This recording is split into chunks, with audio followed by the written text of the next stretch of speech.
என்னடா அது திருட்டுத்தனமாக சாப்பிட்டுட்டு இருக்கேன்னு தானே பார்க்குறீங்க. வாங்க இந்த கதையை சொல்கிறேன். நல்லா மேக்கப்லாம் பண்ணிக்கிட்டு ஃபோட்டோ எடுக்கலாம் வாங்க போகலாம் அப்படின்னு சொல்லிட்டு ஹஸ்பண்ட் நானும் வெளியில் பார்த்தா செம்ம ஜோன் மழை வந்ததே தெரியல.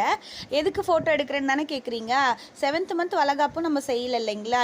8th மந்த் வேறு ஸ்டார்ட் ஆயிடுச்சு. சரி ஓகே, ஒரு ஃபோட்டோ கூட அப்பப்போ எடுக்கவே இல்லையே, சாரீ கட்டு உன்னை நான் ஃபோட்டோ எடுத்து தரேன் அப்படின்ற மாதிரி ஹஸ்பண்ட் ஒரே ராவடி. இல்லைங்க ரொம்ப டயர்டாக இருக்கேன், எனக்கு வேண்டாம், சுடிதார் கூட போட்டுக்கிறேன் அப்படின்னு சொன்னேன்.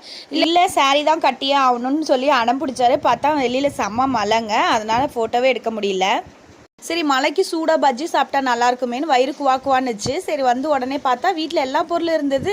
நம்ம தான் ப்ரெக்னெண்ட்டாக இருக்கோம்ல, அதனால எங்கள் ஹஸ்பண்ட் எல்லாமே முன்கூட்டியே வாங்கி வச்சுருந்தாரு போல். சரி இப்படி ஒரு வீடியோ எடுத்து பார்க்கலாமே பஜ்ஜி போடுறதுன்னு சொல்லிட்டு சொன்னேன்னா, சட்னி இல்லாமல் நான் பஜ்ஜி சாப்பிட மாட்டேங்க அப்படின்ற மாதிரி சொல்லிட்டு தக்காளி சட்னியும் செஞ்சுருந்தேன். எனக்கு பொறுக்கவே முடியலங்க. சுட சுட சைட் கேப்பில் நான் வந்து கொஞ்சம் கொஞ்சமாக சாப்பிட்டுட்டே இருந்தேன். அதுவே எனக்கு ரொம்ப ஃபயர் ஃபுல் ஆயிடுச்சு. வீடியோ பிடிச்சிருந்தா லைக் பண்ணிக்கோங்க.